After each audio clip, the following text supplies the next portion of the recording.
Hello children, welcome to your EVS video class. Children, as you know that we are doing chapter 19 of your EVS textbooks book since last many videos, and we are discussing the monuments of India, famous monuments of India. Children, we have already discussed the states, 28 states, and we have started monuments. So far we have discussed many famous monuments. Children, few more monuments we will be discussing. As I have told you that there are many monuments in India, many famous buildings, structures are there, but it is not possible to discuss each and every monument. Still, I will try to discuss with you, I will try to give you information about maximum monuments. जितना भी मेरे से possible होगा, I will try to give you some information about monuments as per your level. Children, we have discussed famous monuments. Today we are going to discuss some such monuments which are not that very common, but they are very precious and they have historical importance. हो सकता है कि वो उतने famous ना हो, या जैसा कि है कि कुछ चीजें न चाहते हुए बहुत फेमस है और कुछ चीजें इतनी सुंदर होने के बावजूद ज्यादा फेमस नहीं हो पाई because of various reasons of course. जैसे ताजमहल, हवा महल, कुतुब मीनार, ये सब तो बहुत फेमस हैं, लेकिन बेशक वो बहुत खूबसूरत मॉन्यूमेंट्स हैं, लेकिन इंडिया में बहुत से ऐसे मॉन्यूमेंट्स हैं जो बहुत सुंदर होने के बावजूद बहुत फेमस नहीं हुए, पर वो उतने ही खूबसूरत है. नहीं फेमस होने के पीछे बहुत सारे रीजंस हो सकते हैं. चिल्ड्रन, इसमें मैं बात करना चाहूंगी आज दिलवाड़ा टेम्पल की. बहुतों ने हो सकता है नाम भी ना सुना हो, लेकिन ये बहुत ही सुंदर मॉन्यूमेंट है, बहुत ही सुंदर मॉन्यूमेंट है. ये दिलवाड़ा टेम्पल्स, ये माउंट आबू में है. इसके बारे में आज मैं बात करूंगी.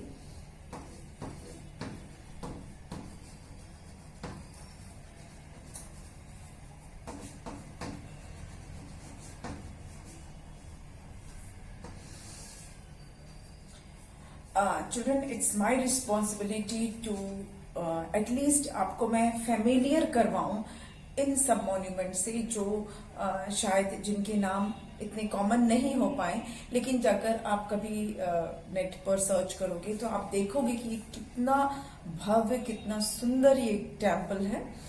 ये माउंट आबू में है, राजस्थान के माउंट आबू में.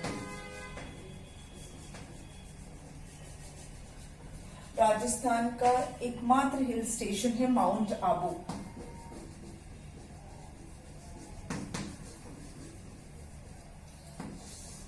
ये माउंट आबू में दिलवाड़ा टेम्पल्स हैं. ये बेसिकली जैन टेम्पल है. क्या है ये?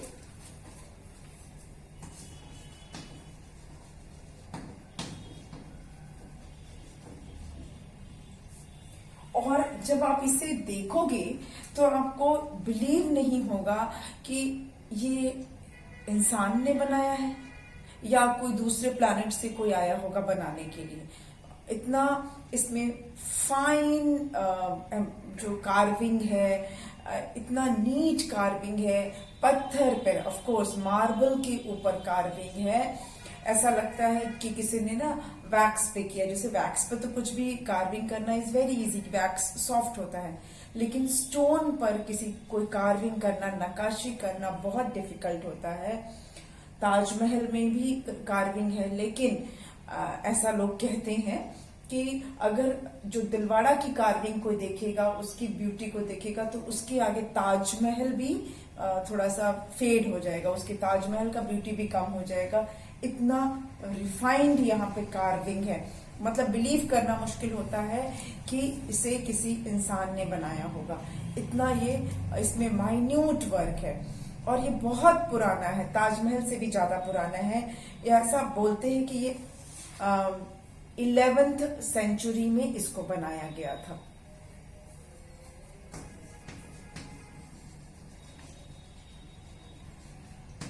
अभी कौन सी सेंचुरी चल रही है? 21st, है ना? अभी 21st सेंचुरी चल रही, 21वां, 21। और ये मैंने मतलब जैसा इंफॉर्मेशन है कि ये 11th सेंचुरी में बना था। तो सोचिए कितना पहले का है, ये कितने 100 साल पुराना है, और स्टिल ये उतना ही ब्यूटीफुल, उतना ही ये सुंदर दिखता है। और ये एक्चुअली में ये ना, ये जो मंदिर है, it's a group of 5 temples, ठीक है? These are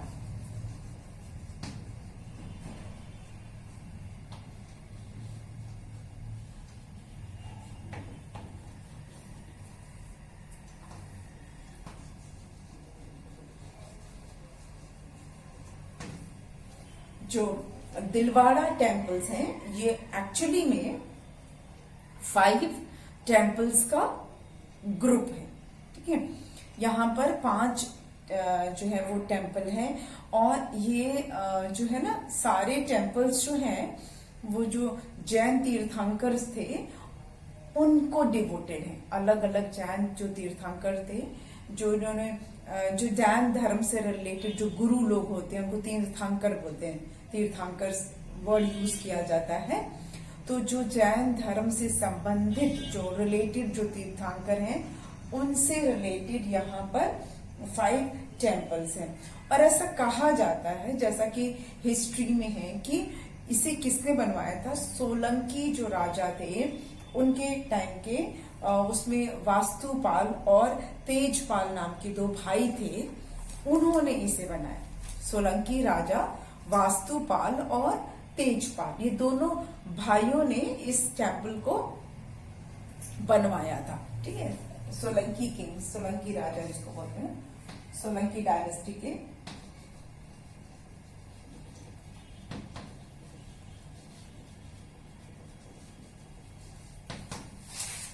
Vastupal and Tejpal.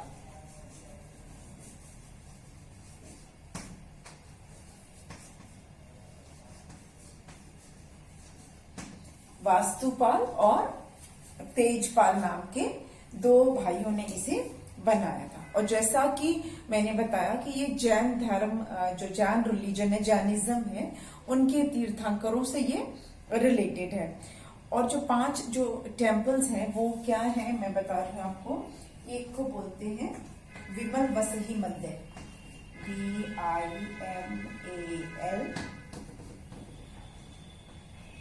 वसही मंदिर।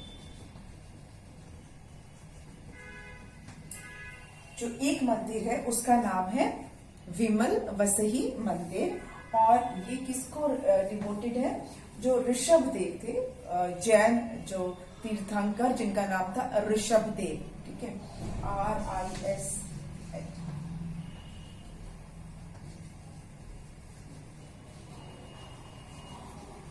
ठीक है?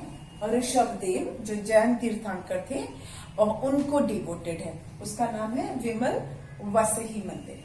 फिर एक जो दूसरा है उसका नाम है लघु वसही।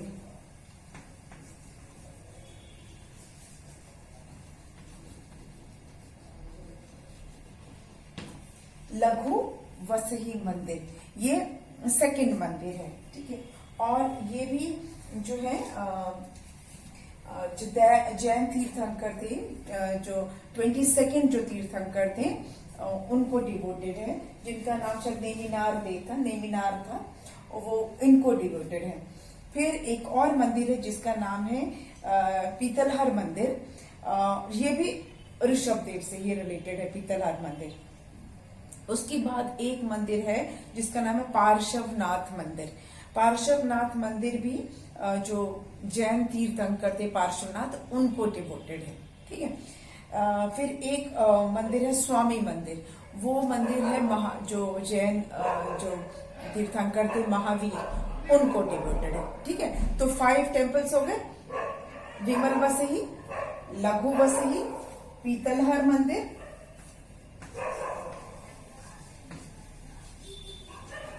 पीतलहर मंदिर, फिर उसके बाद है पार्श्वनाथ मंदिर, पार्श्वनाथ, और लास्ट में है स्वामी मंदिर। जो लास्ट में स्वामी मंदिर है वो भगवान महावीर जो है, जो जैन तीर्थंकर थे, उनको डिवोटेड है। फिर पार्श्वनाथ जो है, वो पार्श्वनाथ जो तीर्थंकर का नाम ही पार्श्वनाथ था, उनको डिवोटेड है। फिर तीसरा जो मंदिर है वो भी ऋषभ देव को ही है। और ये पांचों मंदिरों का जो ग्रुप है, और हर मंदिर ब्यूटीफुल जिसको बोलते हैं ना, बहुत ही सुंदर है। इसके जो सीलिंग्स हैं उस पे कार्विंग है, इसके पिलर्स पर कार्विंग है, नक्काशी की गई है, बहुत सुंदर। बाहर से साधारण दिखता है लेकिन बहुत ऑर्डिनरी दिखता है, लेकिन जब आप जैसे ही मंदिर परिसर जो प्रेमिसेस में जाओगे, आप मतलब you will be astonished, you will be surprised to see the beauty of these temples. इसको ऐसा बोलते हैं कि इसको 1500 जो आर्टिसंस थे उन्होंने मिलकर इसको बनाया था, और साथ में 1200 लेबर्स भी लगे थे। 1500 जो आर्टिसन थे, आर्टिस्ट जो काम करते हैं, वो उन्होंने इसे बनाया था।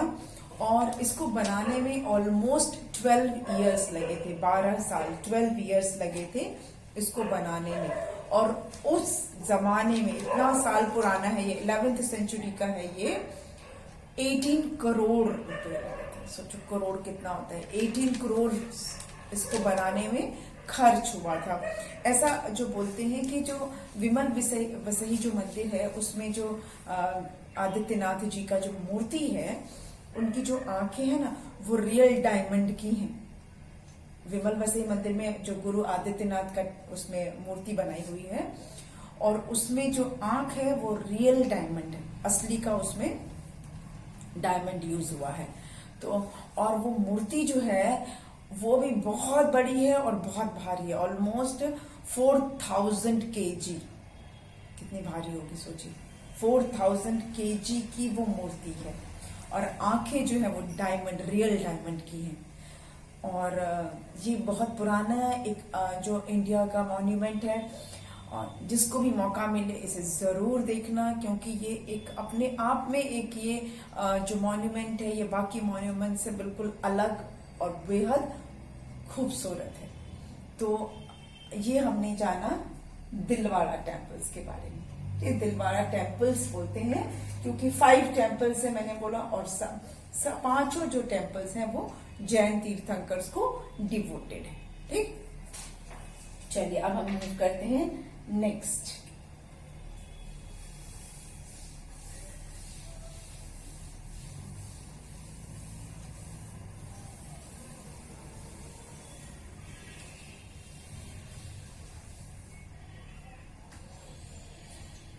अब हमने इससे पहले अजंता अलोरा केव्स के बारे में मैंने आपको बताया था, है ना, बादामी केव्स के बारे में भी बताया था। आज एक और केव्स के बारे में पढ़ेंगे, और उसका नाम है एलिफेंटा केव्स। हो सकता है आपने नाम सुना हो इसका, काफी फेमस केव्स हैं।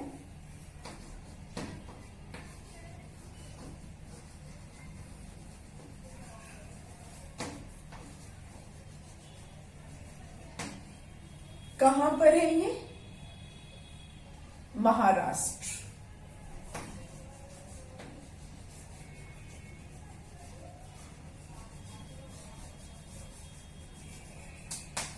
महाराष्ट्र के कौन से सिटी में? मुंबई।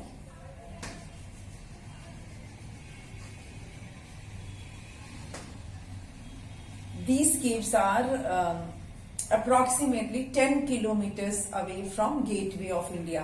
जो गेटवे ऑफ इंडिया है उससे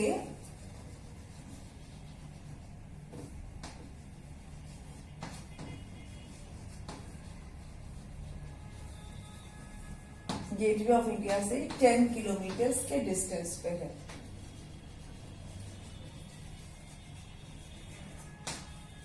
गेटवे ऑफ इंडिया से 10 किलोमीटर्स के डिस्टेंस पर ये एलिफेंटा केव्स हैं। अब आप सोच रहे होंगे कि इसका नाम एलिफेंटा केव्स क्यों? क्या यहाँ पे एलिफेंट्स रहते हैं? क्या यहाँ पे बहुत सारे एलिफेंट्स मिलेंगे? नो। एलिफेंटा केव्स को एलिफेंटा केव्स नाम इसलिए दिया गया, इसको ना पोर्टुगीज लोगों ने ये नाम दिया, जो पुर्तगाली लोग आए थे पोर्टुगीज।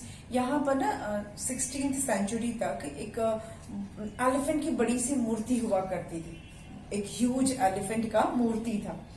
तो इसलिए शायद जो पोर्टुगीज लोग थे, पुर्तगाली लोग थे, उन्होंने इसे नाम दिया एलिफेंटा केव्स।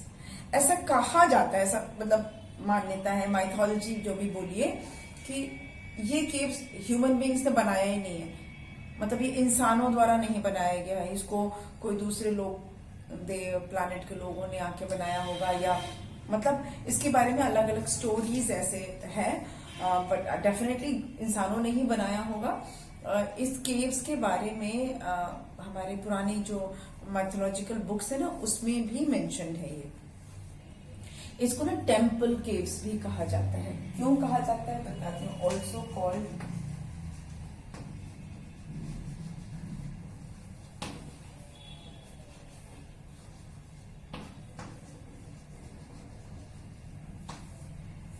ये जो एलिफेंटा केव्स हैं, इसको टेम्पल केव्स भी कहा जाता है, क्योंकि यहां पर टोटल 7 केव्स हैं। कितने केव्स हैं? Total 7 caves.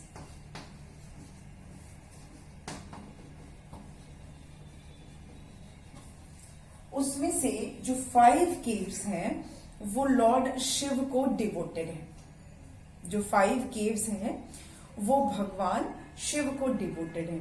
उसमें ना भगवान शिव से रिलेटेड मूर्तियां हैं, स्टोरीज हैं, चित्रकारी जिसको बोलते हैं, पेंटिंग्स हैं, और 2 जो हैं वो बौद्ध से रिलेटेड है। ठीक है, ये इस केव को, इन केव्स को 2 पार्ट्स में ऐसा माना गया है, 2 भाग में, 2 पार्ट्स में बटे हुए हैं। जो फर्स्ट पार्ट है जिसमें कि 5 केव्स जो मैंने आपको बताया, वो 5 केव्स लॉर्ड शिव के डिवोटेड हैं, भगवान शिव से रिलेटेड हैं। और जो उसमें जो पेंटिंग्स वगैरह हैं वो सारा भगवान शिव से है।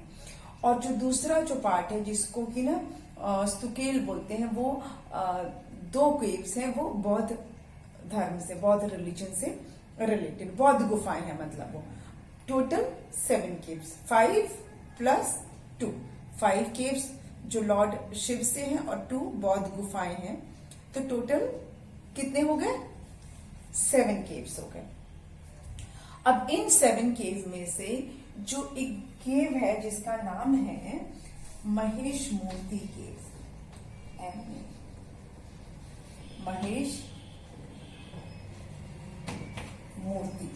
महेश मूर्ति केव जो है वो बहुत फेमस है। ये जो महेश मूर्ति जो केव है वो सबसे ज्यादा फेमस है, महेश मूर्ति केव। ये सबसे फेमस केव है एलिफेंटा के जो 7 केव्स हैं उनमें से। इसमें ना 26 पिलर्स हैं। इस केव में 26 पिलर्स हैं, और उन पिलर, इस केव में जो लॉर्ड शिव हैं, भगवान शिव हैं, इनके कई ऐसे रूपों को दिखाया गया, इनके कई अलग अलग तरह के स्टैचूज हैं, पेंटिंग्स हैं। और उसमें शिव जी की त्रिमूर्ति जो है वो बहुत फेमस है महेश मूर्ति केव में। वैसे तो 26 पिलर्स हैं और बहुत सारे उसमें उनके शिव जी के मुंह स्टैचूज हैं। उसमें त्रिमूर्ति जो नाम का स्टैचू है वो बहुत फेमस है। उसमें शिव जी के, भगवान शिव के 3 जो उनके जो रूप हैं उससे रिलेटेड है वो। ठीक है, भगवान शिव के 3 रूपों को उसमें दिखाया गया है। और इसके अलावा इसमें जो महायोगी नटेश्वर, भैरव, पार्वती परिणय, फिर अर्धनारेश्वर, पार्वती मान, महेश मूर्ति, ऐसे कैलाशधारी रावण, ऐसे बहुत सारे अलग अलग मूर्तियां हैं जो फेमस हैं। और ये जो ये पूरे केव्स, जो 5 जो केव हैं जो लॉर्ड शिव को डिवोटेड है, वो उसमें बेसिकली शिव और पार्वती की जो शादी है, विवाह है, उससे रिलेटेड भी बहुत सारे पेंटिंग्स और मूर्तियां हैं। जैसे कि इतनी सारी मूर्तियां होने के कारण ही शायद इसको केव टेम्पल्स कहा जाता है। और अभी एग्जैक्टली किसी को नहीं पता कि ये कितनी पुरानी है। कोई कहता है कि 6th सेंचुरी में बना था, कोई बोलता है कि 9 to 13th सेंचुरी के बीच में इसको बनाया गया था, लेकिन एग्जैक्टली किसी को नहीं पता है कि ये कब बनाए गए थे। ठीक है। तो बेसिकली ये केव्स लॉर्ड शिव को ही डिवोटेड है। एलिफेंटा नाम तो इसलिए रखा गया क्योंकि यहाँ पर पहले एक बड़ी सी एलिफेंट की स्टैचू हुआ करती थी, बस इसीलिए। ठीक है, तो मैं यहाँ पे आपको मैं बता देती हूँ कि the caves are divided into 2 parts.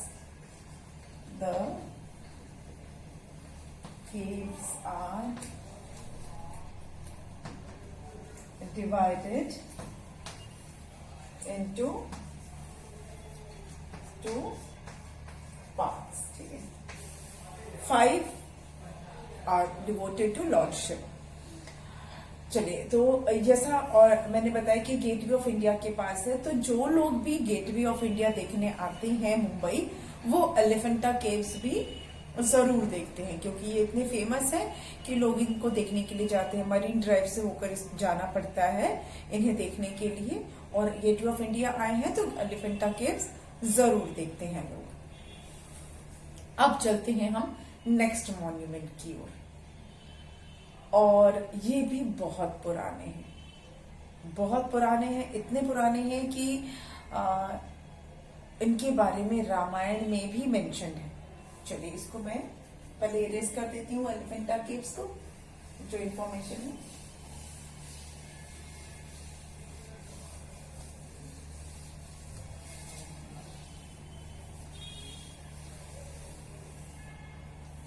Next है हम्पी, मॉन्यूमेंट्स ऑफ हम्पी।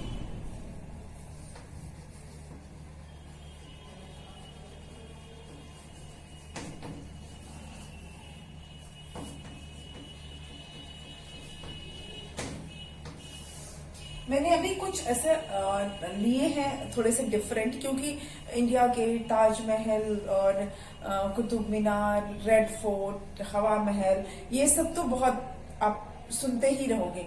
ये सब चीजों के बारे में आपको हर कोई नहीं बताएगा जब तक कि आप बहुत सीनियर क्लास में नहीं जाओगे, तो एटलीस्ट आपको लगेगा कि हाँ, ये आपने कभी सुना था।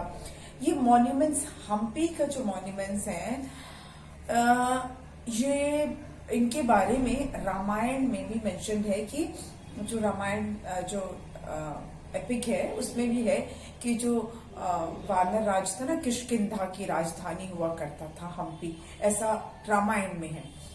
ये एक्चुअली कहाँ पर है? कर्नाटक स्टेट में। कहाँ है? कर्नाटक स्टेट में ये है। ठीक है, कर्नाटक, KARNATAKA, ये कर्नाटक स्टेट में है। हम्पी जो है ये कर्नाटक स्टेट में है, और ये कर्नाटक के एक रिवर है तुंगभद्रा, बेलारी डिस्ट्रिक्ट में। ठीक है, बेलारी डिस्ट्रिक्ट। और इसके बगल से, हम्पी के बगल से एक बहुत फेमस रिवर, जब हम स्टेट्स के बारे में मैंने आपको पढ़ाया था तब मैंने मेंशन किया था Tungabhadra river. Yes, Tungabhadra river इसके बगल से जाती है।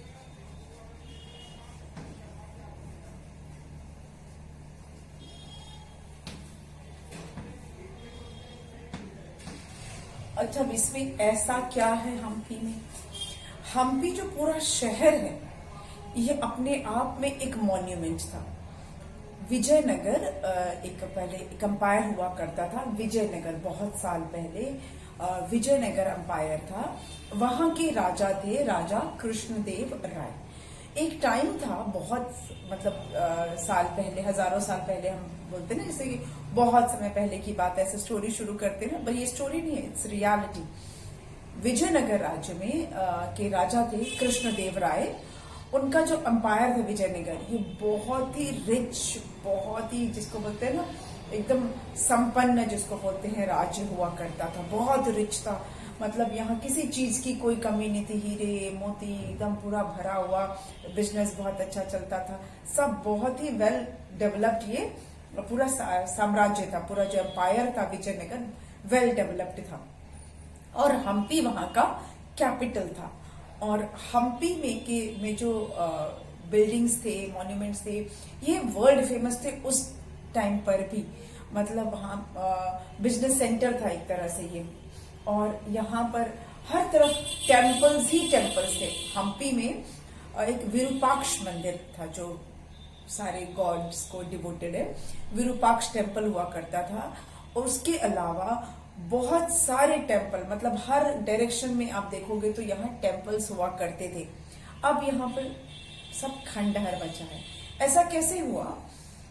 ये बहुत ही फ्लरिश्ड था, बहुत ही बढ़िया था, यहाँ सब तरफ टेम्पल्स थे, बहुत ही डेवलप्ड था ये। यहाँ जो मॉन्यूमेंट्स हैं वो आज तो खंडहर हैं। जब मुगल्स आए इंडिया में तो उन्होंने विजयनगर पे अटैक किया और इसको 3 मुगल शासकों ने मिलकर विजयनगर पे अटैक कर दिया था। और उसके बाद विजयनगर हार गया था तीनों मुगलों से। और उसके बाद सबने इसको तोड़ फोड़ दिया, जला दिया, इतने टेम्पल्स वगैरह थे सब तोड़ फोड़ मचा दिया। और उसके बाद ये फिर ठीक नहीं हो पाया। उससे पहले ये पूरी तरह से डेवलप हुआ करता था।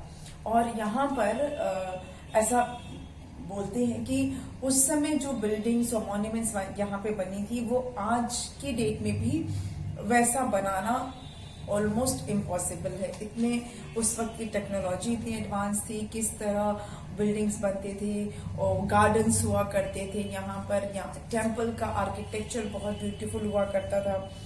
और हम्पी जो है पहले ये मौर्य डायनेस्टी के अंदर था। अपने मौर्य के बारे में मैंने आपको बताया था अपने एक वीडियो में। तो वो मौर्य डायनेस्टी के अंदर था। ये एक टाइम था जब ये मौर्यस के अंडर भी था।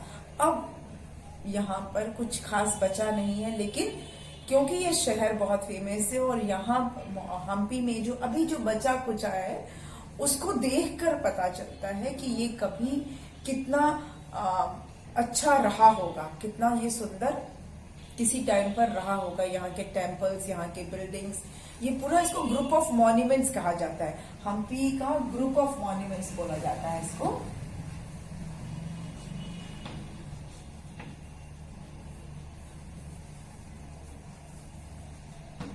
और जैसा मैंने बताया कि ये विजयनगर में था, capital of Vijayanagar.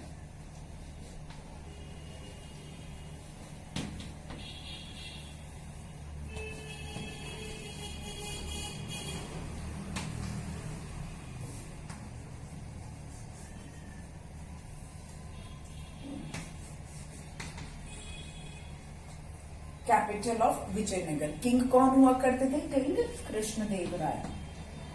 King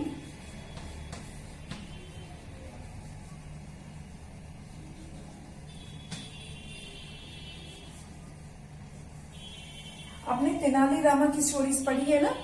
Tenali Raman जो थे वो विजयनगर किंगडम से थे। तेनालीरामन की जो आपने स्टोरीज पढ़ी हैं वो वही वाले कृष्णदेवराय। अब वो स्टोरीज कितनी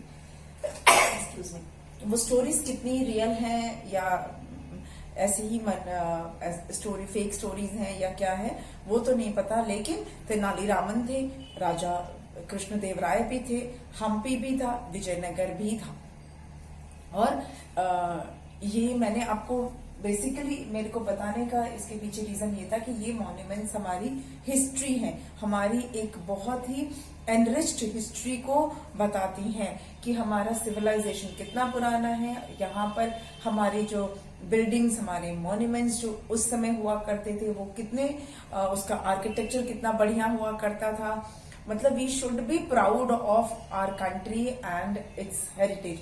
ये भी पूरा शहर जो है हम्पी, इसको यूनेस्को के वर्ल्ड हेरिटेज साइट में, इसके लिस्ट में ये भी है।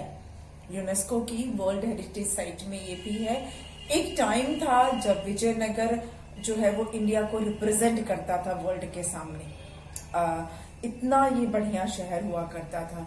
तो इसको 1983 या 86 में शायद इसको हेरिटेज साइट, इस पूरे शहर को हेरिटेज साइट मान लिया गया है। तो आज हमने 3 और बहुत फेमस तो नहीं लेकिन बहुत ही इम्पोर्टेंट मॉन्यूमेंट्स के बारे में हमने जाना। एक Dilwara temples, monuments of Hampi and Elephanta caves. थोड़ा सा मैंने आज थोड़े लेस फेमस लिया है क्योंकि आपको इसके बारे में भी पता होना चाहिए।